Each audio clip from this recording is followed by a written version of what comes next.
Now, if the Prime Minister of the country speaks in such a manner that one community gets offended, then it emboldens the fringe elements. Now, this emboldenment of the fringe element has led to various attacks on the minority communities post-June 2024. Nothing is being done. Nothing is being done by the investigating agencies. Nothing is being done by the prosecuting agencies. Thank you. Sri Haris Beeran made a speech. Try to be brief.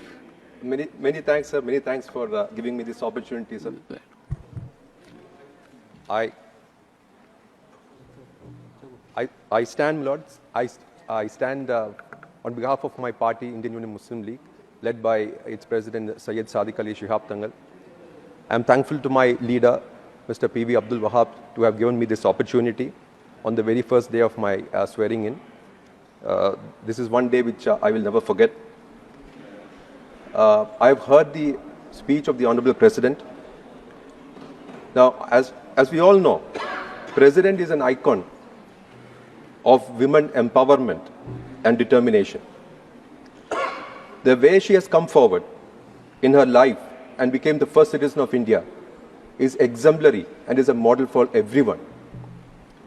However, it is very sad to say and note that the government has forced her to read a script which is far from truth and has missed certain vital points. The first vital point which I thought was missed is about the conduct of the census and the caste census.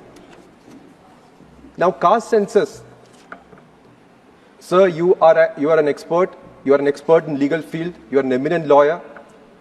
It's a constitutional mandate under Article 16(4) that the government has to conduct a caste census every 10 years. Why is the caste census to be conducted? Because Article 16(4) of the Constitution specifically says that there has to be government representation to the backward class communities. Now, whether the representation of the backward class communities has in fact come in the governmental jobs, it can only be done through a caste census. And that is the reason why the Constitution has mandated, that is the reason why the statute has mandated. And that is the reason why Mr. Rahul Gandhi, the leader of Congress party, has again and again asked for the conduct of caste census, and various states have conducted it. But unfortunately, the center is completely silent on this aspect. Now, coming from a state, I represent the state of Kerala. Now, as far as the federalism is concerned, the government is actually on a blinking mode as far as federalism is concerned. The government is strangulating my state as far as the economy is concerned. My state was forced to go to the Supreme Court to get funds from the center. The neighboring state of Karnataka, was also forced to go to the Supreme Court to get certain drought relief funds released from the center. So it may not be a nice part or a nice feature on the part of the central government to strangulate states like this when federalism is the core of the Constitution of India. Now, sir, on the attack on Dalits and minorities in the month of June, post the declaration of results, it portrays a very, very sorry state of affairs. There have been a lot of instances of hate speech. Now, when the Prime Minister of the country speaks, the whole world listens to the Prime Minister. Now, if the Prime Minister of the country speaks in such a manner that one community gets offended, then it emboldens the fringe elements. Now, this emboldenment of the fringe element has led to various attacks on the minority communities post-June 2024. There have been instances of casualties in Raipur, there have been instances of casualties in Madhya Pradesh, there have been instances of casualties in UP, in Aligarh, in Lucknow. There has been instances of casualty in Gujarat when a teenager was killed while playing cricket, while watching a cricket match.